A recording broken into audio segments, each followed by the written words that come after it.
Assalamualaikum warahmatullahi wabarakatuh. Tuan dan puan saya hormati sekalian, selamat pagi. Pagi ini saya nak kongsikan kepada tuan dan puan. Ialah sekarang ni isu berkaitan tentang keperluan hak asas naik. Bagi usahawan dia sangat-sangat memberi kesan lah. Keperluan barang naik, keperluan asas mana meniaga kuih bahulu. Mereka memerlukan telur yang banyak untuk hasilkan kuih bahulu yang bagus dan berkualiti. Yang mana meniaga nasi ayam, mereka ini memerlukan ayam sebagai pelengkap untuk jadikan nasi ayam itu. Ayam naik harga, berapa pula nak tetapkan harga. Dan minyak masak naik, kebanyakannya akan naik harga lah. Kebanyakan akan naik harga. Dan dia akan ada, kita panggil chain effect.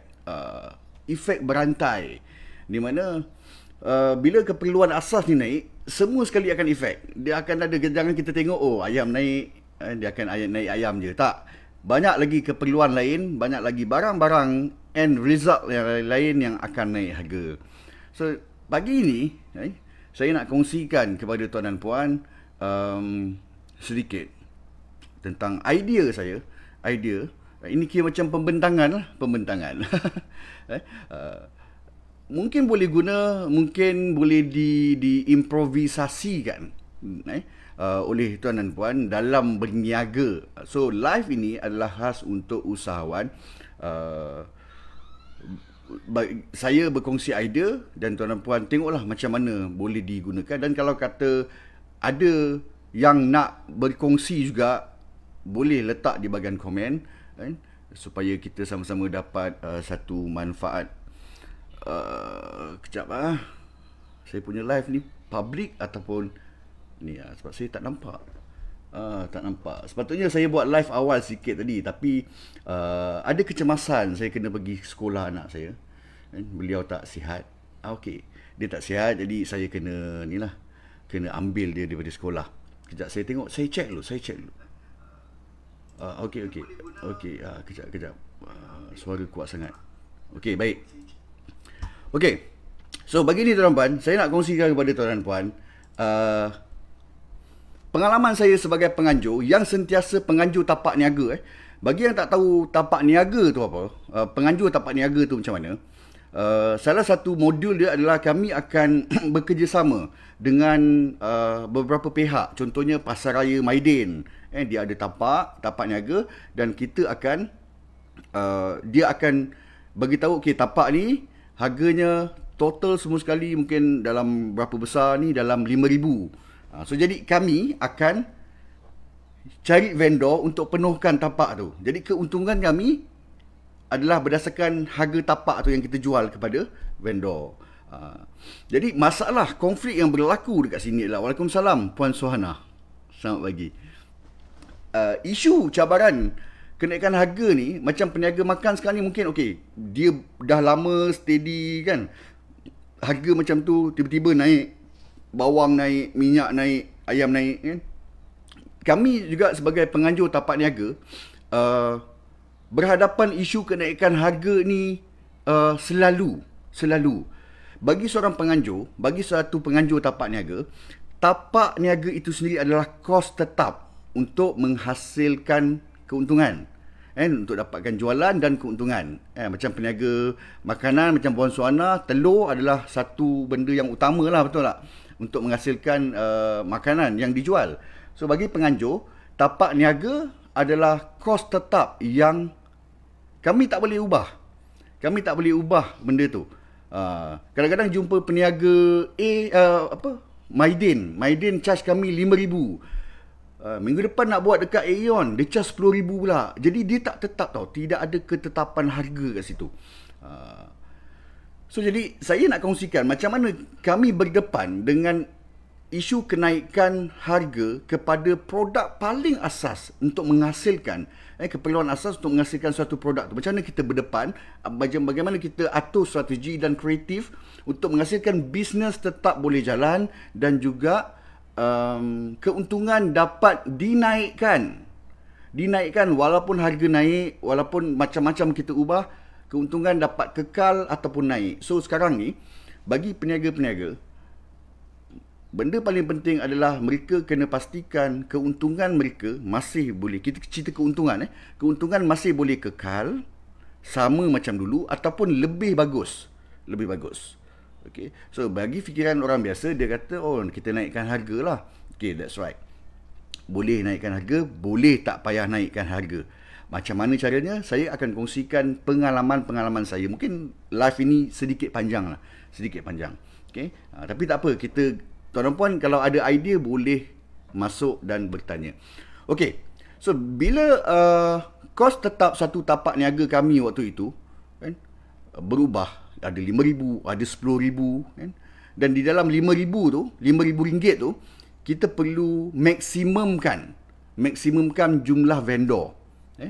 Contohnya kalau satu tapak niaga tu, dia punya charge satu tapak kecil 10 kali 10, harga dia mungkin kita dah bahagi kos untuk satu peniaga tu dalam RM100. Okay? Kalau dua tapak dah RM200. Jadi apa strategi yang kami buat untuk kurangkan kos peniaga, okay, daripada 100 tu, itu daripada penganjur, daripada main supplier, belum yang kita jual dekat vendor lagi harga tapak kan. Macam tuan dan puan lah kan, kalau dah telur harga RM12, nak jual berapa pula kan satu barang tu. So apa yang kita buat adalah kita kecilkan kuantitinya. Jadi kalau tapak niaga kami 10-10, kalau 2 10 kali 20 kan, boleh muat 2 peniaga saja. Kita tukar konsep kepada stall ataupun gerai-gerai kecil. Jadi 2 tapak boleh muat 3 vendor. Berbanding dengan kalau biasa satu tapak satu vendor, kita muatkan 3 tapak dengan 2 tapak dengan 3 vendor. Bila 2 tapak 3 vendor, kita dapat rendahkan costing untuk peniaga yang masuk tapak kami. Faham tak? Jadi macam untuk peniaga-peniaga dekat luar sana, salah satu cara, walaupun kos itu naik, satu cara adalah kecilkan saiz. Jangan kurangkan kualiti, kurangkan saiz dia. Sebab tu kita tengok kadang-kadang ada peniaga dia kecilkan kan, ataupun dia jual kalau dulu RM1 3 kan, sekarang ni RM1 2. Dia buat macam tu lah. Maknanya dia kecilkan saiz tu supaya pelanggan tak terasa dengan perubahan tu. Walaupun dia dapat kecil, tapi mereka masih lagi rasa sama kan. Sebab kos kenaikan harga sekarang ni bukan peniaga saja yang rasa kan. Orang yang tak berniaga pun, yang makan kat rumah pun akan rasa benda tu kan. Nak beli makan untuk anak-anak. Yes, kualiti produk kena jaga kan. Jangan sebabkan harga naik, kita kurangkanlah telur kan. Jangan makan telur lah macam-macam. So quality produk kena jaga, tetapi kita kecilkan saiz. Then everybody akan faham benda ni. Dia akan faham. Dia still boleh makan tuan puan punya makanan, tetapi mungkin kuantitinya yang lebih kecil. So strategi pertama adalah kurangkan saiz. Kecilkan saiz tapi jaga kualiti. Kualiti jangan buang. Jangan kurangkan kualiti. Alright, itu yang pertama. Yang keduanya, apabila kami berhadapan dengan tapak niaga ini RM5,000, tiba-tiba satu tapak niaga ni kami kena bayar dekat RM10,000 kepada supplier. Makin naik kan. Maknanya kos untuk satu vendor dia akan jadi bertambah. Dia akan jadi bertambah. So bila bertambah, apa yang kami perlu buat adalah kita tak boleh gunakan model bisnes tapak niaga RM5,000 dengan tapak niaga yang RM10,000. Fahamkan dulu Jadi kita kena ubah branding tapak niaga yang RM10,000. Kalau RM5,000 ni kita boleh buat kat boot sale saja. Tapak RM5,000 kami cuma boleh buat kat boot sale sebab kita tak nak tinggi sangat dia punya harga. At least vendor boleh masuk dan mampu bayar. Macam tuan-tuan puan lah, berniaga tak perlu rasa macam nak naikkan harga sangat supaya orang still membeli dengan kita berterusan, continue. Okay? So tapi bila harga barang naik, harga tapak niaga kami naik, kami terpaksa follow, terpaksa ikut. Dan macam mana nak buat orang terima kenaikan harga tu? Dulu tapak bayar 200, yang ni kena bayar sampai 500. Kita sebagai usahawan kena pandai dan kreatif daripada segi value, naikkan value produk kita. Naikkan value. Macam kami, bila kami perlu dapatkan vendor untuk harga yang 500. Dulu 200 kali 500. Kita ubah brand tu, kita naikkan value dia nampak lebih premium. Nampak tak? Sebab costing dia sekali je. Costing dia sekali je. Maknanya kita naikkan dia, brand tu jadi lebih premium. Bila premium, macam kita lah. Kenapa kita boleh rasa ayam KFC tu orang still nak beli? Contoh. Berbanding dengan, kita tak bandingkan, kenapa KFC kau jual mahal sangat? Kenapa ayam tepi jalan lebih murah? Kita tak bandingkan sebab kita faham.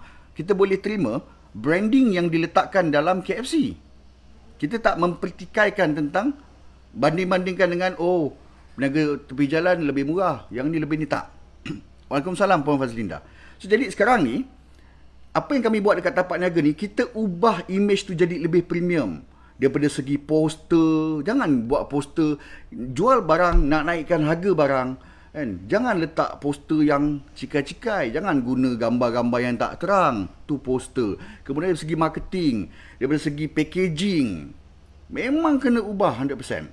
Supaya kita boleh naikkan perceived value pelanggan yang nak membeli. Dia takkan argue tentang, harga ni kenapa engkau punya mahal sangat, tak? Kan? Mungkin akan ada orang yang buat perbandingan, tapi dia tak suitable lah, tak sesuai. Macam kita nak bandingkan kopi O warung dengan Starbucks, kan? Ada orang buat perbandingan, kan? Tapi lantak dia lah, Starbucks tak perlu turunkan harga ikut kedai kopi biasa, sebab dia akan lebihkan daripada segi branding dia, poster, servis nombor 1, kan? Costing tak tinggi tuan dan puan, naikkan servis, kan? Daripada segi cara kita bercakap, kan? Cara kita melayan customer, kan? Kita cetak siap-siap, kan? Jual makanan tepi jalan pun ada business card. So walaupun dia ada costing, tapi image tu akan jadi lebih baik. So lepas ni, kalaulah kata kita nak terpaksa naikkan harga, kan? Kena naikkan harga. So kita jaga daripada segi branding dan value. Kalau kita guna media sosial untuk buat marketing, kan? Walaupun barang dah naik, so media sosial kita ni macam mana branding dia, kan? Bahasa apa kita gunakan? Kalau kita jual personal lah, usahawan kecil jual personal dalam media sosial, tak bolehlah guna bahasa-bahasa budak-budak WeChat mah, kan? Tapi nak jual barang ke sampai 500, kan? Tak boleh. So kena jaga image tu, jaga image dari segi poster. Walaupun contohnya macam Puan Fazlinda, ada HQ yang menyediakan semua sekali tools of marketing, tapi sometimes kita akan buat kita punya iklan sendiri, betul tak? Kita punya ayat, copywriting, kita akan buat poster kita sendiri, video dan sebagainya. Kita kena hasilkan sesuatu yang mengikut nilai value, nilai branding tu sendiri. Jadi bila kita naikkan nilai value, harga naik tak ada masalah, orang boleh terima. Kena jaga. Sebab itu kita kena perhatikan tentang produk-produk yang branded dekat luar sana, macam mana dia jaga kualiti tu. Kualiti bukan produk semata-mata, kualiti macam mana orang melihat mereka di public, media sosial dan sebagainya. Dia jaga betul-betul benda tu. Jadi orang takkan pertikaikan. Okay? So itu yang nombor 2. Nombor 2. So pertama tadi, kecilkan saiz, kekalkan kualiti. Okay? Yang keduanya adalah naikkan value. Naikkan value supaya kalau harga naik pun orang boleh faham, accept dan terima. Accept tu terimalah. Faham, understand. Faham dan juga terima tentang perubahan ini, kan? Waalaikumsalam Tuan Yusri, terima kasih. Okey, so itu 2 teknik yang kedua. Yang ketiganya adalah bila kita dah dapat kecilkan size tapi maintain kualiti, jangan buang kualiti tuan-tuan, jangan buang kualiti, kan? Kemudian kita naikkan value, branding bisnes kita. Okay. Yang ketiganya adalah kita kena tambah sumber pendapatan. Okay. Kena jelas benda ni. Orang cari personal branding selain daripada company branding. Bila berniaga sendiri tu memang kena buat lah. Kena buat jugalah personal branding tu. Kan? Okay. So tambah sumber pendapatan. Ini saya perlu jelaskan dengan lebih baik lah, dengan lebih jelas supaya tuan-tuan faham, kan? Jangan tiba-tiba Tuan Yusri berniaga apa, Royal Restaurant, tiba-tiba dia tambah, dia buka kedai baju pula. Kedai baju pula. Tak. Bukan macam tu. Okay. Saya bagi satu analogi dalam kerjaya saya dulu sebagai seorang organizer. Tapak niaga dah ada, vendor dah masuk. Okay. So, saya dapat kecilkan ruang supaya kecilkan tapak niaga, so orang still boleh masuk dengan kos yang lebih rendah. Betul tak? Jadi tapak niaga saya pun penuh, kan? Okay. So, saya dah dapat keuntungan tak kat situ? Dapat. Saya dapat keuntungan saya kat situ. Tetapi tak cukup tuan dan puan. Sebab apa? Kos naik. Satu peniaga, vendor yang masuk tapak Carnival, costing yang satu peniaga bukan harga tapak saja. Kadang-kadang kan peniaga ni kata kan, alamak, tapak niaga bayar apa, kau pun dapat free, kau nak sewakan dekat aku mahal-mahal, kenapa kan? Tapi dia tak tahu costing satu peniaga tu banyak, kan? Kos Facebook ads, kos untuk minta macam-macam, nak masukkan live band lah, nak masukkan karaoke lah, nak masuk cabutan bertuah lah. So all these things adalah kos, kan? Kenapa tak letak orang jaga dekat depan, jaga parking, kan? Senang, kita tak perlu nak cari-cari. Semua costing kat situ yang dia perlu tanggung, nak bayar saja. Okay? Berniaga memang macam tu lah, kan? So kita ni bila orang demand, buatlah guna kotak ni, buat guna macam ni, kan? So costing, macam tadi saya katakan, tambah business card, buat balik video konten ke apa, semua tu ada costing dia, betul lah. Kita terpaksa bayar orang, ataupun kita kena belajar pula nak buat penulisan. So semua ni adalah cost, okay? Tetapi cost yang bagus lah sebagai satu modal sosial kita. Jadi tambah sumber pendapatan dekat sini adalah, kalau tuan dan puan, mungkin Tuan Yusri pernah masuk saya punya Carnival. Dalam Carnival saya, pendapatan kami bukan sekadar vendor saja. Kita ada pendapatan melalui aktiviti. Aktiviti karaoke, ada karaoke. Aktiviti pertandingan memasak. Aktiviti, semua ni berbayar. Ada super duper yang belon besar tu. So, ini adalah pendapatan tambahan semasa Carnival itu berlangsung. Kita jual belon, silap mata. Semua ini adalah benda yang pelanggan datang, dia akan bayar kita. Dia akan bayar. So, inilah sumber pendapatan selain daripada tapak niaga situ sendiri. So, sekarang ni, bagi peniaga pula. Peniaga pula, dia kena fikirkan daripada segi channel of sales. Channel sale dia. Kalau dulu dia meniaga dekat kedai makan saja. Meniaga kedai makan saja.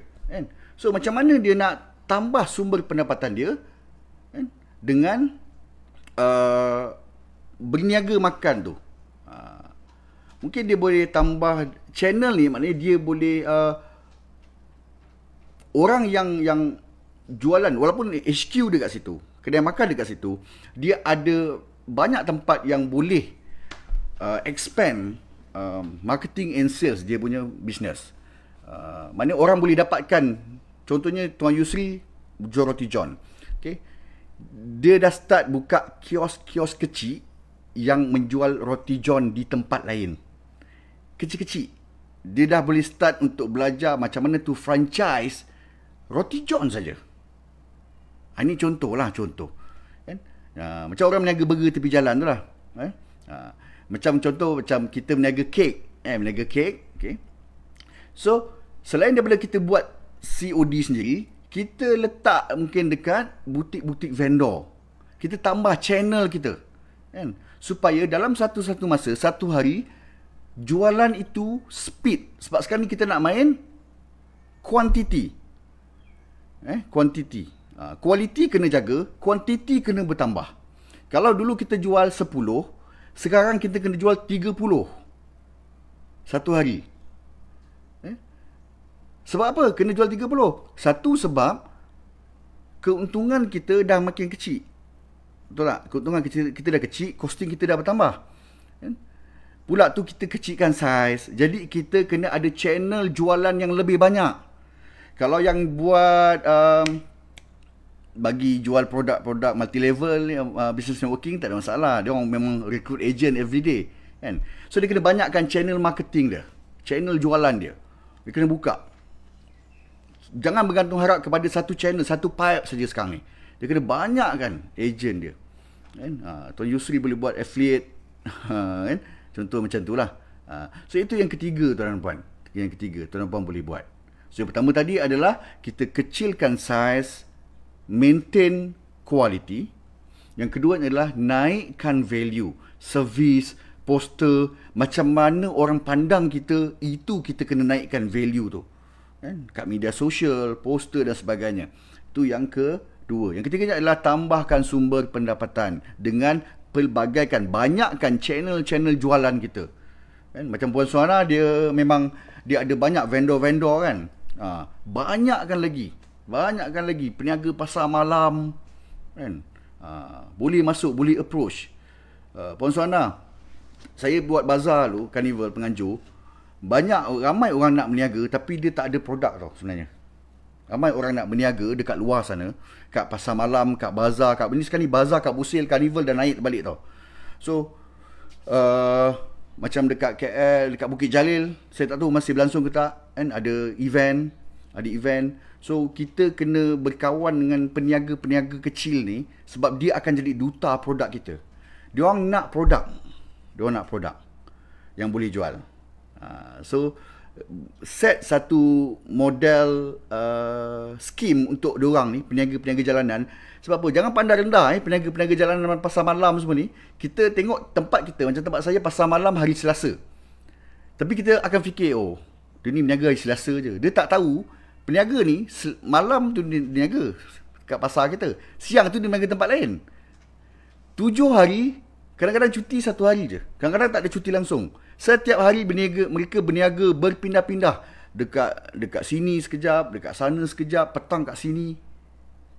Jadi orang-orang kecil ni, peniaga jalanan ni, adalah satu platform yang kita panggil mobile channel. Kita boleh collaborate dengan mereka untuk jual produk kita.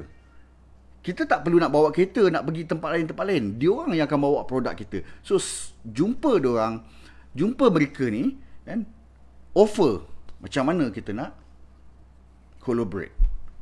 So itu cara yang ketiga. Okay, cara yang selanjutnya adalah Dr. Kursani, terima kasih kerana menonton. Puan Rosie Baiduri pun sama. Pelbagaikan channel jualan untuk tambah pendapatan. Betul, channel jualan kena banyak.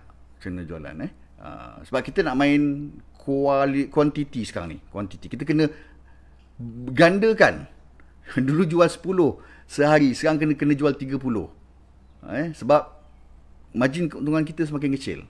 So kalau nak maintain amount yang kita dapat dulu, kita kena jual lebih banyak. Nak jual lebih banyak, kita tak boleh seorang-seorang dah. Kita kena ramai orang di bawah kita.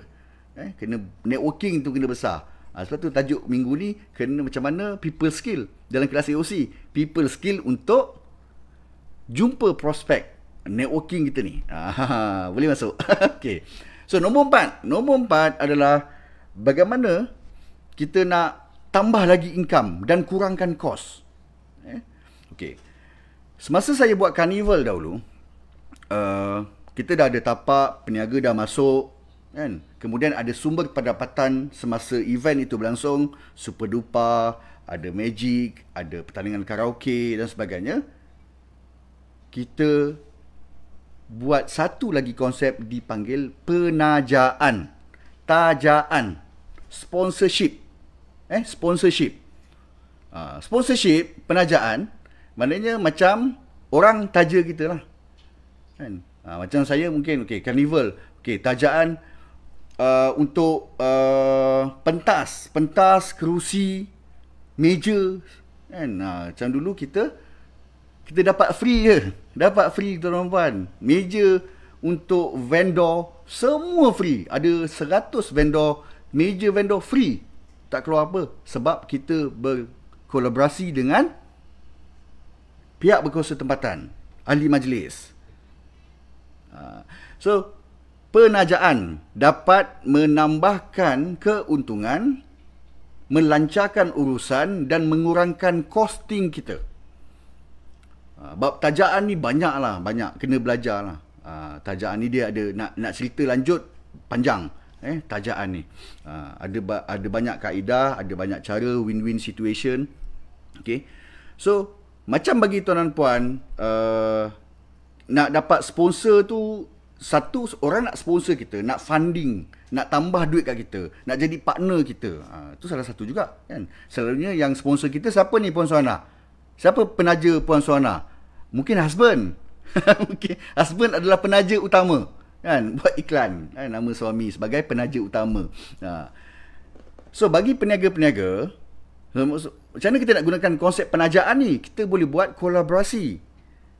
Sekarang ni semua peniaga, bukan seorang je, semua peniaga alami berhadapan dengan isu ni, kenaikan harga kan. Okey, berhadapan dengan isu ini. So masing-masing nak move. Diorang sekarang ni bukan nak menang je, diorang nak survive dulu ni. So in order nak survive, mereka ni terpaksa perlu berkolaborasi sesama dia. Yang peniaga ni berkolaborasi, dia joint venture kan, dia buat sama-sama. Orang yang ada kedai, Tuan Yusri ada kedai, dia collaborate dengan orang lain. So dia dapat income daripada penyewa yang ambil sedikit bahagian di dalam kedai dia kan. Puan Suhana kan, mungkin dalam packaging puan tu kan, boleh collaborate dengan bisnes lain, logo dia ada dalam label kan. Contohlah. So ada kolaborasi bisnes di antara kita dengan bisnes lain, di mana kita tak perlu nak keluar, dia pun tak perlu keluar. Macam tu. So benda tu bergerak dalam produk itu sendiri. Produk itu berjalan. Jadi kita tak payah pening kepala. Tak payah pening kepala kan. Kita dapat sponsor kan? Dan kita boleh jalankan bisnes tu. Okay. So itu tentang penajaan ataupun kolaborasi. Kita buat joint venture dengan orang lain. Okay. So itu yang keempat tuan dan puan. Keempat. Dari segi penajaan kolaborasi ni kita dah boleh dapat dah keuntungan kan. Orang sewa tempat kita kan. Menu kita bertambah kan? Saya sekarang ni tengah plan satu bisnes makan, kedai makan. Tapi saya tak boleh bagi tahu dululah. Saya insyaAllah tahun depan saya akan buka satu kedai makan di sini. Tapi dengan konsep dan konsep dia macam sponsorship ni lah. Tapi saya tak boleh beritahu in details lah. Doakan saya kan? Kita akan kumpulkan makanan-makanan terbaik di Batu Pahat di dalam satu tempat. Okay. Tapi kedai makan. Kedai makan. Makanan-makanan terbaik. Nak apa? Mie rebus Batu Pahat, nak nasi biryani, gam, everything semua dalam satu tempat. Dan kita akan bantu peniaga-peniaga kecil ni, peniaga-peniaga online ni kan, supaya produk mereka ni orang akan dapat on the spot. On the spot. Selalunya online ni nak kena order, kadang-kadang tak ada apa? Tak sempat. Ini close, order dah close, dah tutup kan. Sekarang ni orang boleh dapatkan menu tu dekat restoran saya. Everything. Semua menu Batu Pahat yang special semua akan ada kat tempat saya. Tapi nantilah cerita. Terima kasih, doakan. Okey, baik. So, tapi saya kena belajar juga dengan Tuan Yusri ni. Tuan Yusri ni dah lama buka kedai makan. Saya kena belajar juga dengan dia. Okey. Tuan Hafiz. Wow, okey. Baik. So itu 4 tuan-tuan 4. Dan last kali. Okey. Macam mana kita nak berhadapan dengan kos keperluan asas? Tak boleh tidak, mesti kena guna telur, minyak, ayam, mesti kena guna. Kan? Macam mana kita nak buat kalau tuan dan puan adalah peniaga makanan? Okey, peniaga makanan ataupun apa sajalah. Kan? Sekarang ini adalah untuk fokus kepada satu niche, satu jenis produk ataupun menu yang paling high demand. Okay. Contohnya, kita ada banyak menu. Okay. So sekarang ni adalah masa untuk kita buat sorting, susun. Okay.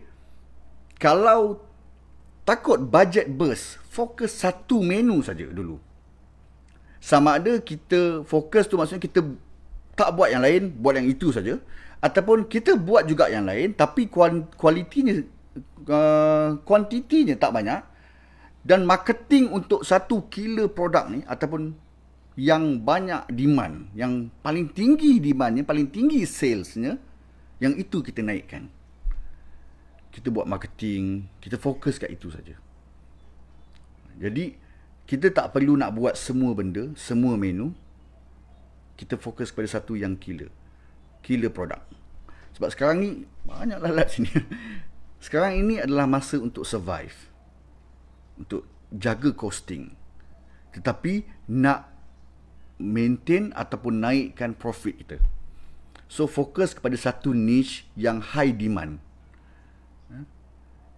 Kena tengok. Yes, fokus satu produk.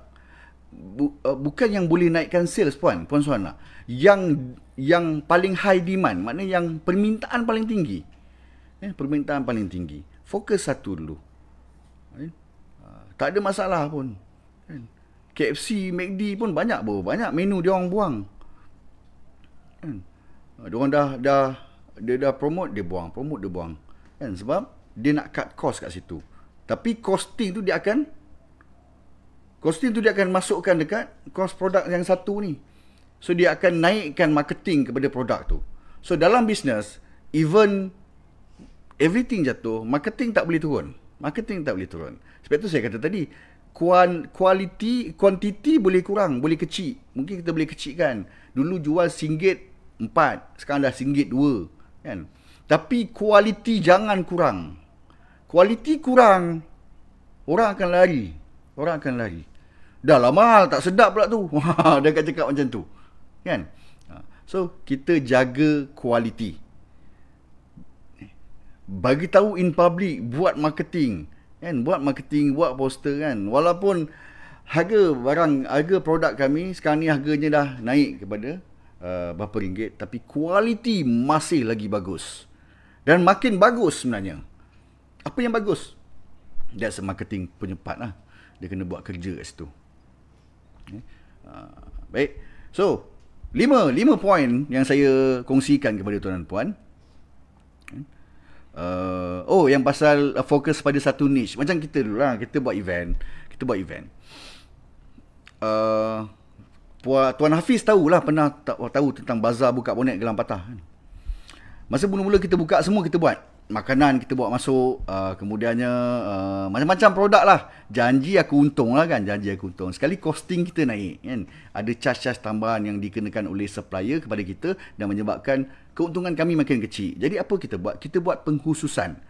Tapak bazar buka bonet di Gelang Patah tu, kita tukar konsep kepada bazar retro.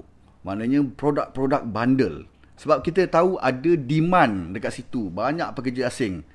Kan? Kita tukar konsep kepada projek bundle dan juga pre-love. So peniaga-peniaga pre-love, bundle, masuk tempat kami. Jual bukan baju je, seluar, topi, beg, kasut, macam-macam.